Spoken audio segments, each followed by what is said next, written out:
नमस्ते, मेरा नाम रेणुका है। मैं आज आपको आज से 4 साल पुरानी अपनी एक कहानी बताने जा रही हूँ। कहते हैं कि इंसान अपनी औलाद के लिए कुछ भी कर सकता है और इंसान को करना भी चाहिए। ऐसे भी माँ बाप हैं इस दुनिया में जो इस तकलीफ से तंग आकर अपनी औलाद का गला दबा देते हैं। लेकिन मेरे अंदर इतनी हिम्मत नहीं थी, पर कुछ और करने की हिम्मत जरूर थी। और आज मैं वही करने जा रही थी। मेरा एक एक कदम मुझे एक एक मील का लग रहा था, पर आज जो मैं करने जा रही थी वह एक गुनाह था। लेकिन मुझे वह सारे पल याद आ रहे थे जो मैंने अपने पति के साथ गुजारे, जो खूबसूरत लम्हे हम लोगों ने एक दूसरे के साथ गुजारे थे। आज मुझे चीख चीख कर बुला रहे थे, रोक रहे थे, कह रहे थे कि बेशक वह इस दुनिया में नहीं है, लेकिन उसके साथ इतनी बड़ी बेवफाई ना करो। पर मैं बढ़ती चली जा रही थी। मेरे कपड़े भी बहुत ही ज्यादा मायूसी और हद से ज्यादा मायूस थे। मैं सुंदर लग रही थी, कयामत लग रही थी। शायद इतनी खूबसूरत मैं सारी जिंदगी में नहीं लगी थी, अपने पति के लिए भी नहीं। लेकिन इस खूबसूरती का क्या फायदा? मैं जो कयामत लग रही थी, आज यह कयामत मुझ पर खुद ही टूटने वाली थी। मैं उस शख्स के कमरे के अंदर चली गई, लेकिन फिर ऐसा मंजर देखा कि मैं हाथ जोड़कर जमीन पर बैठ गई और भगवान का नाम लेने लगी और रोने लगी, क्योंकि मेरे सामने आज एक ऐसा चमत्कार हुआ था। आज मेरे पति को इस दुनिया से गए हुए 1 हफ्ता हो गया था। हाथ में कुछ पैसे थे जो खत्म हो चुके थे। अब यह वो जमाना नहीं था कि थोड़े पैसे से ही गुजारा हो जाता। रोज के लिए इतने पैसे चाहिए होते थे कि जितने बनते नहीं थे। मेरे 4 बच्चे थे और वह चारों ही 6 साल के अंदर थे, क्योंकि मैंने एक एक साल के बाद बच्चा पैदा किया था। मेरे पति को बहुत शौक था कि उसके ढेर सारे बच्चे हों। वह यह भी कहता था कि मर्द की इज्जत इस बात से भी होती है कि उसकी औलाद कितनी है। अगर उसने बच्चों की फौज लगाई हो तो दूसरे मर्द उस पर रश्क करते हैं और खुश होते हैं, और उसको देखकर यह सोचते हैं कि यह कितना खुशकिस्मत है। उसके पीछे क्या वजह थी, यह मुझे समझ नहीं आती थी, क्योंकि मेरी शादी भी कच्ची उम्र में हुई थी। लेकिन मेरा पति कहता था कि उसे बहुत सारे बच्चे चाहिए।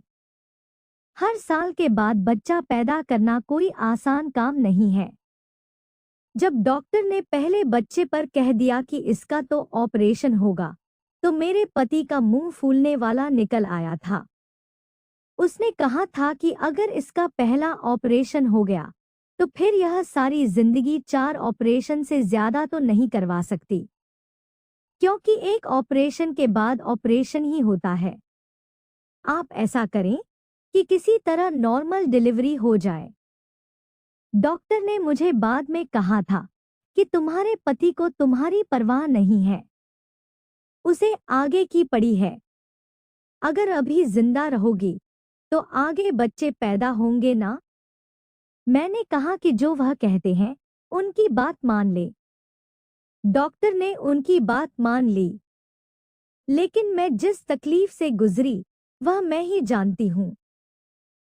उसके बाद मेरे दिल में मेरे पति के लिए थोड़ी सी खालीपन थी। लेकिन जब मैंने उसे उसकी औलाद दे दी और मैं घर आई, तो उसने मेरा बहुत ख्याल रखा। इतना ख्याल रखा कि मुझे उससे 30 दिन में 30 बार मोहब्बत हो गई थी। इतना ख्याल तो कोई भी पति किसी भी पत्नी का नहीं रखता। हमने हमारे आसपास के घरों में अलग अलग कहानियां सुनी थी कि मर्द तो सारे एक जैसे होते हैं, लेकिन मेरा पति बहुत अच्छा था। वह आदमी बुरा नहीं था, लेकिन आगे की नहीं सोचता था। अब वह इस दुनिया से चला गया और हम लोग बेसहारा हो गए। अपने रिश्तेदारों के घर आना जाना भी नहीं रखता था और किसी की मुसीबत में भी उसके काम नहीं आता था। अगर मुसीबत में काम आया भी होता तो कोई हमारी मदद न करता, क्योंकि आजकल जमाना ही ऐसा है। घर की चीजें बिकनी शुरू हो गई और अब घर में भूखमरी छाने लगी। मैं खाना मांगने पर आ गई थी। कभी किसी के घर से एक प्लेट आटा ले आती, उसी से सब खाना खा लेते, और कभी कहीं से एक प्लेट चावल या कोई और चीज मांगकर पानी में पका लेते। लेकिन यह सिलसिला कब तक चलता? मैं बच्चों को छोड़कर कहीं जा नहीं सकती थी, कोई काम नहीं कर सकती थी। मुझे आता ही क्या था?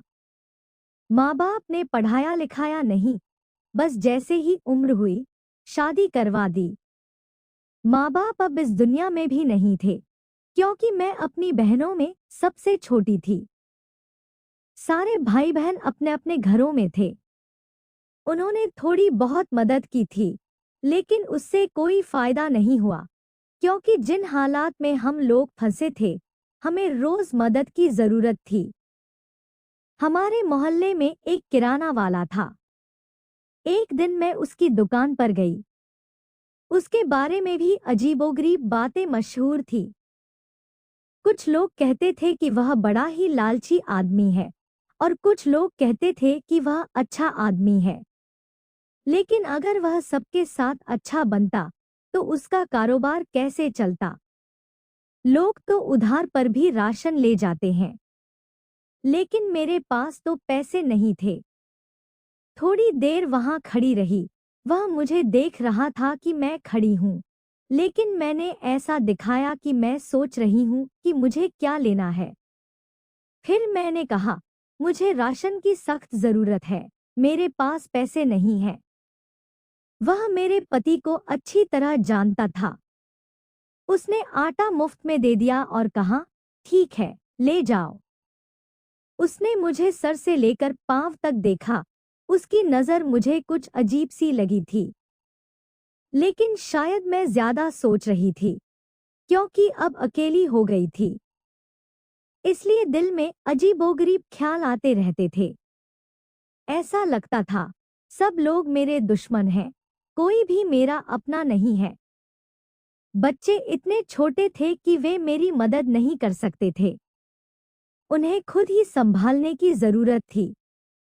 मेरी सबसे छोटी बेटी सिर्फ 4 महीने की थी। उसे छोड़कर मैं कहीं जा भी नहीं सकती थी। हालात बद से बदतर होते जा रहे थे। अब मैं रोज उस किराना वाले की दुकान पर जाती और कोई न कोई चीज उधार ले लेती। वह उस चीज को खाते में लिख लेता। वह यह समझ रहा था कि मैंने खाता खुलवाया है और बाद में पैसे दे दूंगी। मेरा पति भी ऐसा ही करता था, मोहल्ले के बाकी लोग भी। लेकिन उसे क्या पता था कि मेरे पास बाद में देने के लिए कुछ भी नहीं है। अब भी कुछ नहीं है और आगे भी 1 रुपया नहीं होगा। घर की वे चीजें भी बेच दी जिनको बेचने की जरूरत नहीं थी, लेकिन वे भी चली गईं। एक दिन एक औरत मेरे घर आई। वह मेरी दोस्त थी। जब से मेरे पति इस दुनिया से गए थे, वह पहली बार आई थी। मुझे उससे मदद की कोई उम्मीद नहीं थी, क्योंकि उसके हालात भी मेरे जैसे ही थे। उसका पति किसी और लड़की के साथ था, उसका चक्कर चल रहा था। वह खुद भी बड़ी परेशान रहती थी, फिर भी घर से एक टाइम का खाना बनाकर ले आई थी। आकर मेरे पास बैठ गई, मेरे बच्चों को खाना खिलाने लगी। मैंने पूछा, तुम कैसी हो? उसने कहा, मुझे छोड़, तुम्हारे हालात के बारे में सब जानती हूँ। कैसे गुजर रहा है? मैंने कहा, मैं किराने की दुकान पर जाती हूँ, कभी कोई चीज ले आती हूँ। उसने मुझसे पूछा, पैसे कहाँ से देती हो? मैंने कहा, पैसे नहीं देती हूँ, उधार चल रहा है। उसने कहा, वह आदमी बड़ा अजीब है, वह पैसे लेने लोगों के घर पहुंच जाता है। मैंने कहा, जब घर आएगा तब की तब देखेंगे। अब और क्या करूं? चार चार बच्चे हैं, कैसे गुजारा होगा? उसने कहा, मेहनत मजदूरी करो। मैंने कहा, इतने छोटे बच्चों को छोड़कर कैसे जाऊं? उसने कहा, कुछ तो करना पड़ेगा। मुझे उसकी बात पर बहुत गुस्सा आया कि मुझे सलाह देकर चली गई है, खुद मेहनत मजदूरी करने जाती है। तभी तो उसका पति दूसरी औरतों के पीछे जाता है। लेकिन मेरे पति इस दुनिया में नहीं थे, पता नहीं क्यों। मुझे उसकी बात पर गुस्सा आ गया। शायद मुझे घर बैठकर उधार की चीज लेकर खाने की आदत हो गई थी। मैंने कहा, जो चल रहा है चलने दो, कोई जेल में तो नहीं बंद कर देगा। उधार क्या है, एक दिन पैसे लौटा दूंगी, कुछ ना कुछ हो जाएगा। मैंने खुद को भगवान के आसरे पर छोड़ दिया था। वैसे तो हम सबको भगवान का ही आसरा होता है, लेकिन मैंने तो खुद को ऐसे छोड़ दिया था कि बस कुछ ना कुछ हो जाएगा। लेकिन कर कुछ नहीं रही थी। शायद यही मेरी गलती थी, लेकिन फिलहाल मेरे पास और कोई रास्ता भी नहीं था। दिन इसी तरह गुजरते रहे। मेरे बच्चों ने तो एक और काम भी शुरू कर दिया था। जो बच्चे थोड़े बड़े थे, वे वहां जाकर अपने लिए खाने पीने का सामान ले आते थे, कहते थे कि बाद में पैसे दे देंगे। अब बच्चे थे, उन्हें कैसे रोक दूं? पहले ही वे बार बार पूछते थे कि हमारे पापा कहाँ हैं। ऐसे में अगर उनका दिल बहलाने को वे 5 रुपए की कोई चीज ले आते, तो मैं उन्हें रोक नहीं सकती थी। अपने पति की बहुत याद आती थी। देखा जाए तो मेरे साथ बहुत बुरा हुआ था। मेरे पति ने मेरे साथ अच्छा नहीं किया। छोटी सी उम्र में मुझे 4 बच्चों की जिम्मेदारी दे दी और खुद दुनिया से चला गया। मेरा वजूद, मेरा शरीर, मैं खुद इतनी खूबसूरत थी कि अगर मेरे सिर्फ 2 या 1 बच्चा होता तो मेरी फिर से शादी हो जाती। कोई ना कोई मेरी खूबसूरती देखकर मुझसे शादी कर लेता, लेकिन 4 बच्चों का बोझ कौन उठाएगा? अगर वह 4 बच्चों को सिर्फ दाल रोटी सब्जी भी खिलाए तो भी खर्च इतना ज्यादा हो जाएगा कि वह पछताएगा कि मैंने इस औरत से शादी ही क्यों की। मेरे पति ने मेरी जिंदगी को खूबसूरत बनाने की बड़ी कोशिश की, लेकिन अब उसके जाने के बाद मेरी मदद कोई नहीं कर सकता था। मुझे अपनी मदद खुद ही करनी थी, लेकिन मुझे समझ में नहीं आता था कि छोटे बच्चों के साथ यह सब कैसे होगा। एक दिन मैं दुकान पर गई तो मुझसे किराने वाले ने एक अजीब सी बात कह दी, जो उसे नहीं करनी चाहिए थी। उसने कहा, पहले तो तुम इतनी खूबसूरत होती थी, तुमने अपना क्या हाल बना लिया है? मैंने कहा, आपको तो पता है, मेरे अब पति इस दुनिया में नहीं है। उसने कहा, पति ना हो तो क्या इंसान अपना ख्याल रखना छोड़ देता है? मैंने उसे कहा, शायद आप भूल रहे हैं कि हम उसी समाज में रहते हैं, जहां विधवा को तेल में पका खाना भी नहीं मिलता, जूता भी नहीं पहन सकती और सोती भी जमीन पर है। तो फिर आप यह कैसे कह सकते हैं कि पति के जाने के बाद क्या इंसान मर जाता है? वह कहने लगा, वह सब तो पुरानी बातें हैं, आजकल कौन इन बातों को मानता है? मैं सामान में कुछ सजने संवारने की चीजें डाल देता हूँ, अपना ख्याल रखा करो। मैंने कहा, इन चीजों की जगह आप मेरे बच्चों के लिए कोई और चीज दे दें, सत्संबर के अब किसको दिखाना है? लेकिन मेरे बच्चों का पेट भर जाएगा, तो मेरे चेहरे पर खुद ही खुशी और रौनक आ जाएगी। उसने कहा, वह भी दे दूंगा, लेकिन अपना ख्याल रखा करो।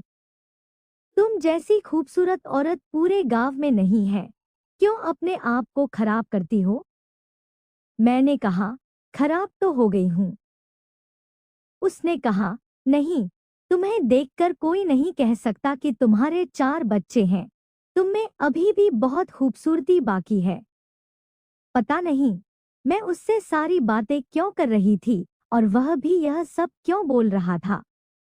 मेरी जिंदगी में था ही कौन जिससे मैं अपने दिल की बातें करती।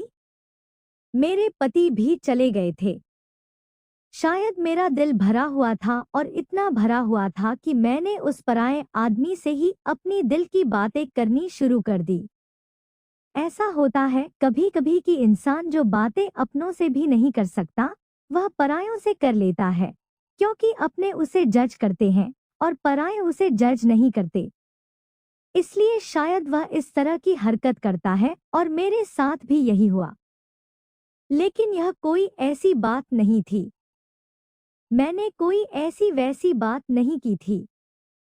अगर कुछ बोल दिया तो क्या हो गया। लेकिन जब मैंने घर आकर देखा तो उसने सामान के अंदर शैम्पू, क्रीम, लिपस्टिक, पाउडर वगैरह डाल दिया था। क्या मुझे यह सब कुछ लगाना चाहिए था? और फिर हम हमारे गांव के लोग तो अभी भी बातें करते थे।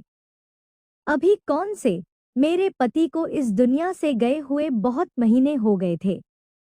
अगर मैं यह सब कुछ लगाती तो लोग जरूर मेरी पीठ पीछे बातें करते और मैं ऐसा नहीं चाहती थी। इसलिए मैंने कुछ भी नहीं लगाया। सोचा कि वापस कर दूं, लेकिन फिर एक तरफ रख दिया। अगले दिन मैं फिर से दुकान पर गई तो किराने वाले ने मुझे गौर से देखा और कहा, यह क्या? मेरी दी हुई चीजों में से कुछ भी नहीं लगाया? मैंने कहा, दिल नहीं मानता मेरा। उसने कहा, दिल को समझा लो। तुम्हारे दिल के ना मानने से तुम्हारा पति वापस तो नहीं आने वाला। मैंने कहा, तुम्हारी बात ठीक है।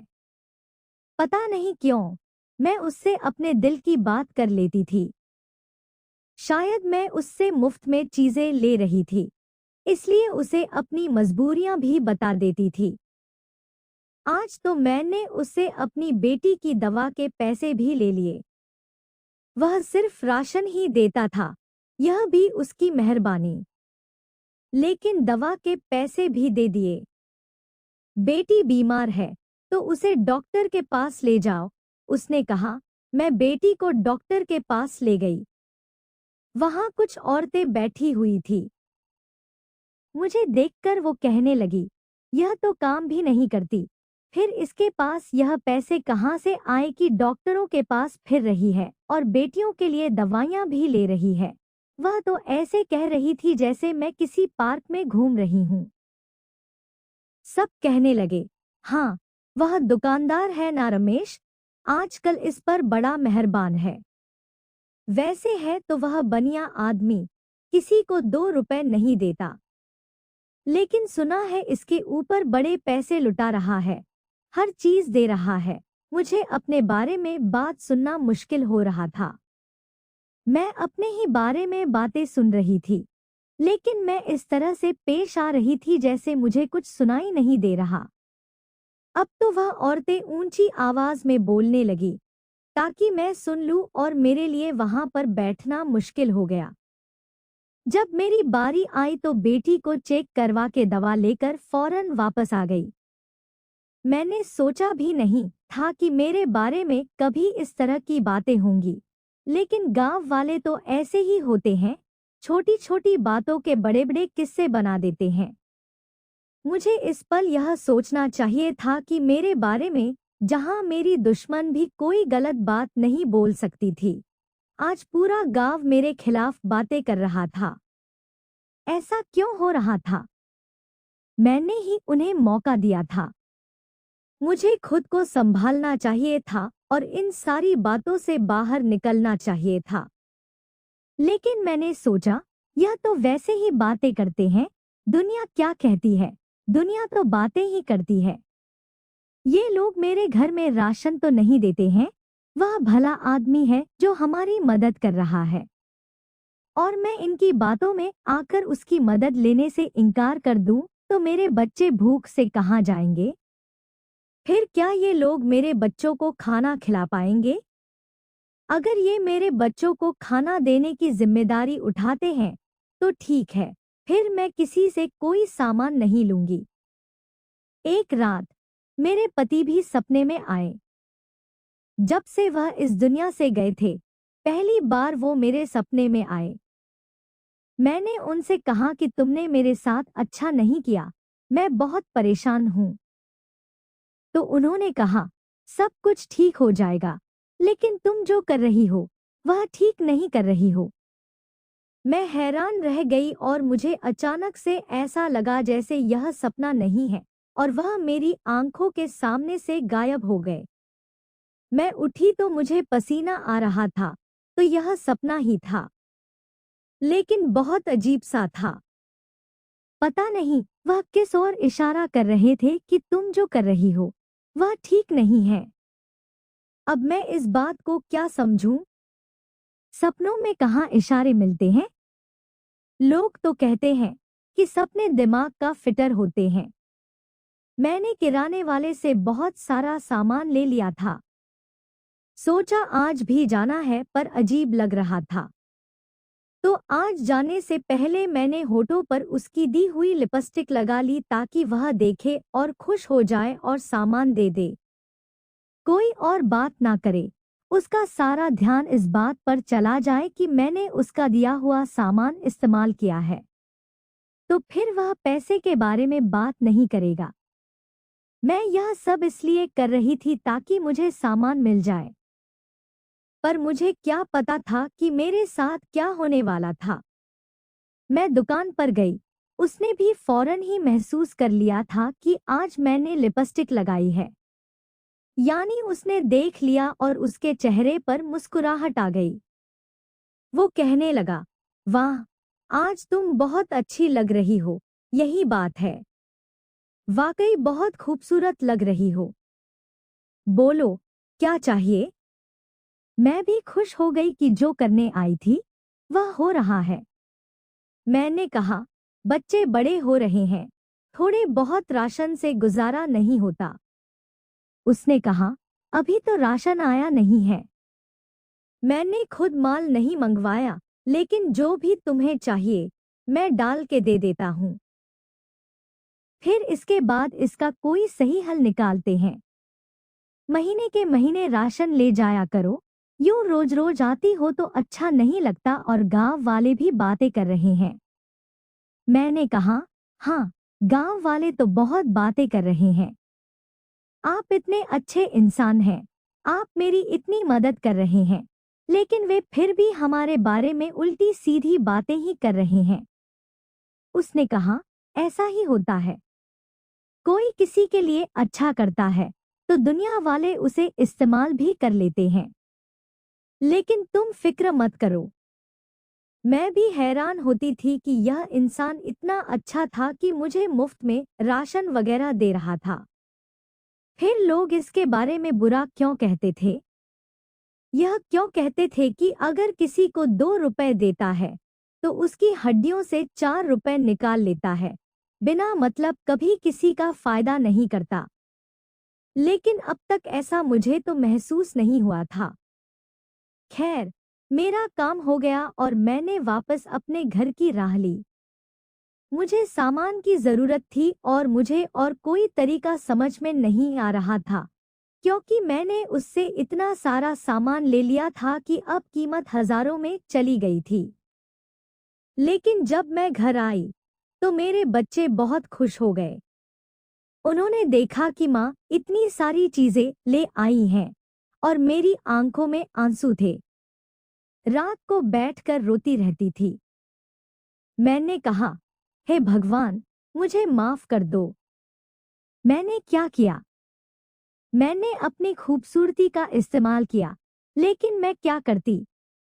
दुनिया की कोई भी माँ बच्चों को भूखा नहीं देख सकती।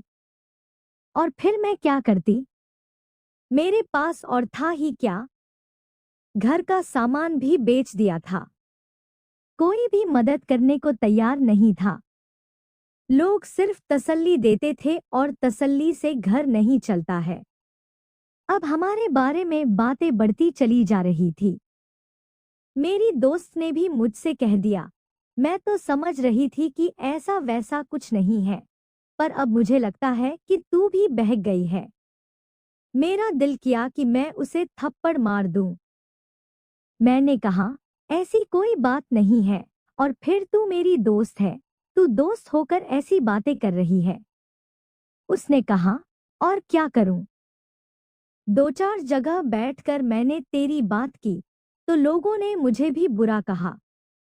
वह आती जाती रहती थी, कभी चक्कर लगा लेती थी, कोई ना कोई चीज ले आती थी, लेकिन साथ में ऐसी ऐसी बातें भी कर जाती थी कि मेरा दिल जल जाता था।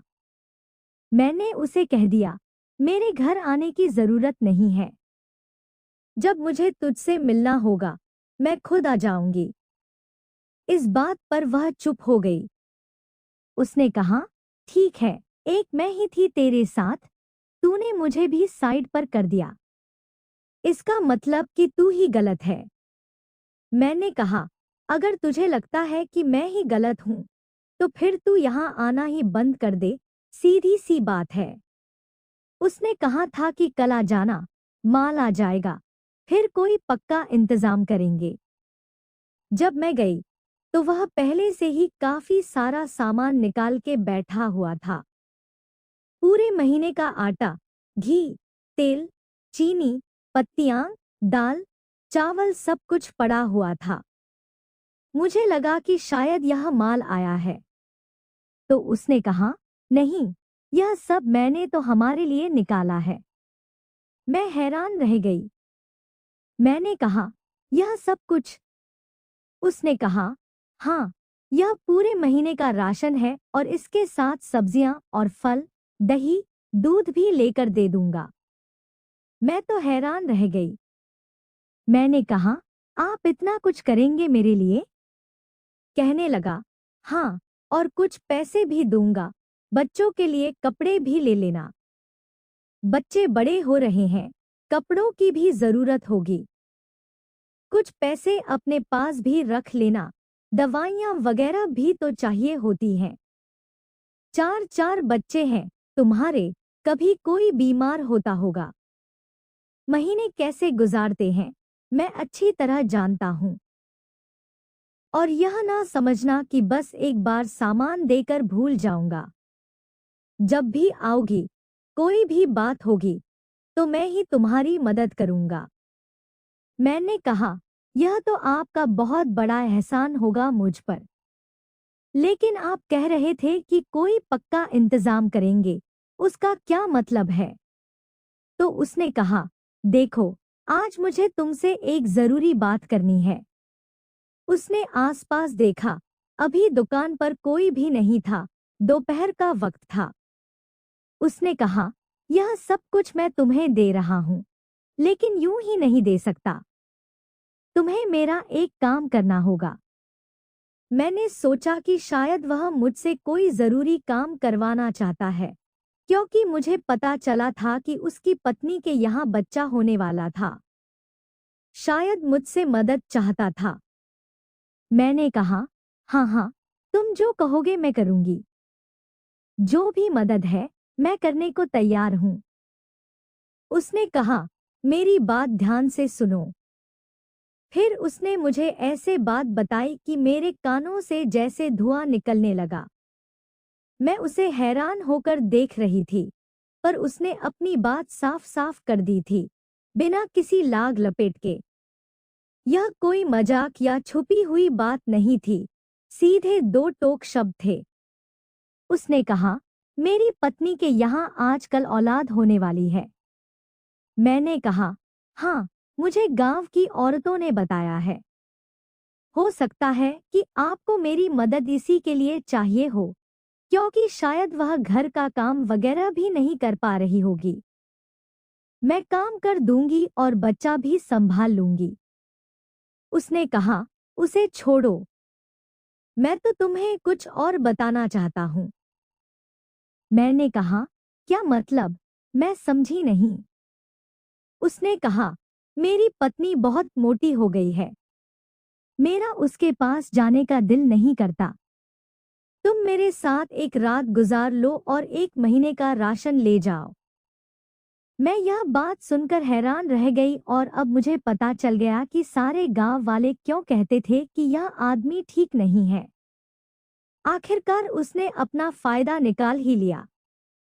मैंने उसकी बात सुनी और मैं 2 कदम पीछे हट गई। उसने मेरी तरफ देखा। मेरे चेहरे पर हैरानी थी। उसने कहा, क्यों? क्या हो गया? मैंने कोई अजीब बात कर दी? तुम कोई छोटी बच्ची हो, 4 बच्चों की माँ हो। तुम्हें नहीं पता कि दुनिया किस तरफ जा रही है। कुछ लो, कुछ दो का कानून चल रहा है। तो तुम क्या मेरे चाचा की बेटी हो कि मैं तुम्हारी मदद करता रहूं? मैंने सिर झुका लिया। मैं वहां से भाग जाना चाहती थी। उसने कहा, यहां से भागने की जरूरत नहीं है। जो मैंने कहा है उसके बारे में सोचना, नहीं तो तुम्हारे ऊपर पूरे 30,000 रुपए बनते हैं, वह कल देकर जाना। मैं हैरान थी कि उसने एक एक चीज का हिसाब रखा हुआ था। हम कौन सा भरपेट खाते रहते थे? बस रोज थोड़ा थोड़ा आटा और दाल ही तो ले जाती थी। लेकिन 3 महीनों में 30,000 तो बनते ही थे, आजकल महंगाई जो इतनी हो गई थी। उसने कहा, मैं रात को 12 बजे तुम्हारा इंतजार करूंगा। अगर आना हुआ तो आ जाना, नहीं तो पैसे देकर जाना। और अगर पैसे नहीं दिए तो पंचायत बुला लूंगा। सारे गांव वालों के सामने बुलाऊंगा तुम्हें। उनको भी पता चलेगा तुम मुझसे किस लिए पैसे लेकर जाती हो। तुमने यहाँ पर खाता भी खुलवाया था। तुम्हारा पति भी ऐसा करता था, लेकिन वह पैसे देता था। अब तुम्हारा पति तो इस दुनिया में नहीं है, तो पैसे कौन देगा? अचानक उसका लहजा बदल गया था। उसकी आवाज भी बदल गई थी। मैं वहां से वापस आ गई। आसमान की तरफ देख रही थी कि अब क्या होगा। मेरी कोई मदद भी नहीं करेगा। गांव वालों के सामने मेरी इज्जत भी जाएगी और जो रोजी रोटी लगी हुई है वह भी खत्म हो जाएगी। क्या मुझे यह सब करना चाहिए था? आज मुझे समझ आया कि लोग क्यों अपनी औलाद को जान से मार देते हैं, क्योंकि वे उन्हें भूखा नहीं देख सकते। लेकिन अपनी औलाद को जान से मारने से तो अच्छा था कि मैं अपनी जान ले लेती। लेकिन यह मौत ऐसी थी कि मैं मरती नहीं, जिंदा रहती। बस ठीक है, आज मैंने अपनी जान ले ली थी और मैं क्या कर सकती थी? माँ और क्या कर सकती है?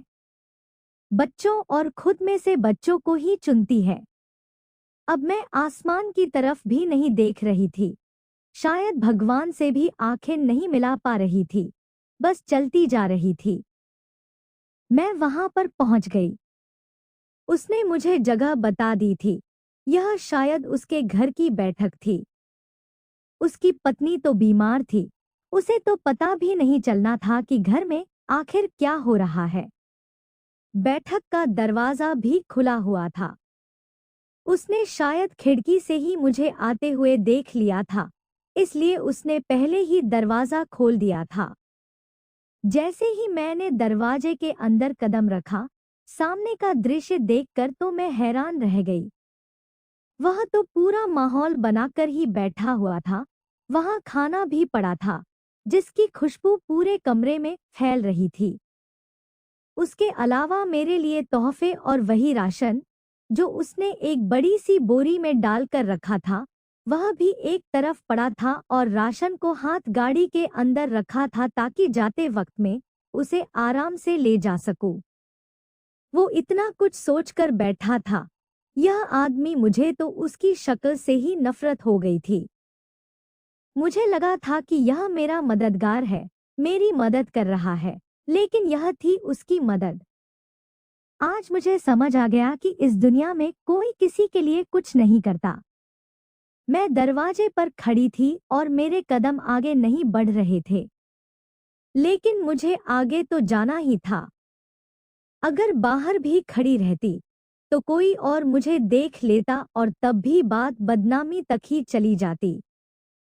खैर, मैंने दरवाजे से अंदर कदम रखा ही था कि सामने का दृश्य देखकर मैं हैरान रह गई। उस आदमी ने मुझे एक नजर देखा, उसके चेहरे पर मुस्कुराहट उभरी और अगले ही पल उसने अजीब तरीके से चिल्लाना शुरू कर दिया।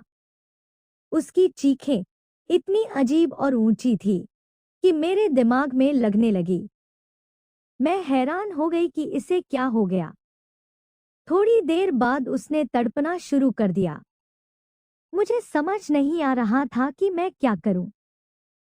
शायद उसकी पत्नी ने उसकी आवाज सुन ली। वह दूसरे दरवाजे से कमरे में आ रही थी। मैं उस तरफ से दीवार के पीछे छुप गई। वह भी परेशान हो गई और उसे आवाजें देने लगी। मैं वापस अपने घर की तरफ भाग गई। सुबह पता चला कि किराने वाला इस दुनिया में नहीं रहा क्योंकि उसे हार्ट अटैक आ गया था और गांव वालों को समझ नहीं आया कि उसके साथ क्या हुआ। सब लोग उसे अस्पताल ले जा रहे थे कि रास्ते में ही चला गया। मैं जो ऊपर यह सोचकर नहीं देख रही थी कि मैं एक बड़ा गुनाह करने जा रही हूँ और बहुत मायूस थी। अब आसमान की तरफ देखते हुए मेरी आंखों से आंसू बह गए। क्या भगवान ने मुझे बचा लिया था या उस व्यक्ति की सजा उसके सामने आ गई थी? किसी को पता नहीं था कि मुझे उसका कितना कर्ज चुकाना है, इसलिए वह बात वहीं पर खत्म हो गई। लेकिन उसके बाद मैंने भी सोच लिया कि मैं हाथ पर हाथ रखकर नहीं बैठूंगी और मांग-तांग पर गुजारा नहीं करूंगी। अपने बच्चों को पालने के लिए कुछ ना कुछ तो करूंगी। मैंने अपनी सहेली से संपर्क किया और उसे कहा कि वह मेरे बच्चों को 3-4 घंटे अपने घर में रख लिया करें। उसे इस काम के कुछ पैसे महीने में मैं दे दिया करूंगी। और खुद मैंने मजदूरी करने जाना शुरू कर दिया। धीरे धीरे मुझे मेहनत की आदत पड़ गई। पैसे कम मिलते थे, गुजारा अच्छे से नहीं होता था, लेकिन यह पैसे अपने थे, किसी से मांगे हुए नहीं थे। इनमें किसी का डर नहीं था और सच कहूं तो इन पैसों में बहुत बरकत थी। मैं अपने बच्चों का खाना पीना पूरा करने लगी थी। फिर थोड़े पैसे जमा करके घर में मशीन खरीद ली और घर में लोगों के कपड़े धोने का काम शुरू कर दिया। अब पूरा गांव मुझसे कपड़े धुलवाता था। गांव में इस तरह की चीज का पहले रिवाज नहीं था, लेकिन अब लोगों की सोच बदल रही थी, इसलिए वे मुझसे कपड़े धुलवाते थे। मैं ज्यादा पैसे नहीं लेती थी। फिर धीरे धीरे मैंने पैसे भी बढ़ाने शुरू कर दिए क्योंकि अब लोगों को आदत हो गई थी। अब मैं पूरे गांव के कपड़े वगैरह धोती हूँ। मैंने 2 और औरतों को भी अपने पास काम पर रख लिया। इस बात को 4 साल हो गए। बच्चे भी अब थोड़े बड़े हो गए, वे भी मेरी मदद करते हैं। मैंने अपनी जिंदगी का एक बहुत बड़ा सबक सीखा है। पता नहीं किसकी दुआ थी या मेरी कोई अच्छाई जो मेरे सामने आई और मेरी इज्जत और जान दोनों बच गई। लेकिन अब मैं अपने पैरों पर खड़ी हूँ और मुझे इस बात की बहुत खुशी है। मेरे लिए यह हादसा होना बहुत जरूरी था क्योंकि मेरी हड्डियों में पाप बैठता जा रहा था। मुझे मांग के खाने की आदत हो गई थी। लेकिन भगवान ने मुझे इस हादसे से गुजारा ताकि मैं समझ सकूं कि मुझे क्या करना है, और वाकई मैंने सबक सीख लिया है। यह दुनिया बड़ी बुरी है, कोई किसी को मुफ्त में सलाह भी नहीं देता है। और मैं समझ रही थी कि वह मेरे घर का बोझ उठा रहा है। उसने मेरे लिए दाना फेंका था और वह मुझसे अपनी बात मनवाना चाहता था। लेकिन भगवान ने उसे समय पर अपने पास बुला लिया और मेरे पति जो मुझे सपने में आए थे, वह भी शायद इशारा था कि मैं जो कर रही थी वह ठीक नहीं था। दोस्तों, इस वीडियो को लाइक करना ना भूलें।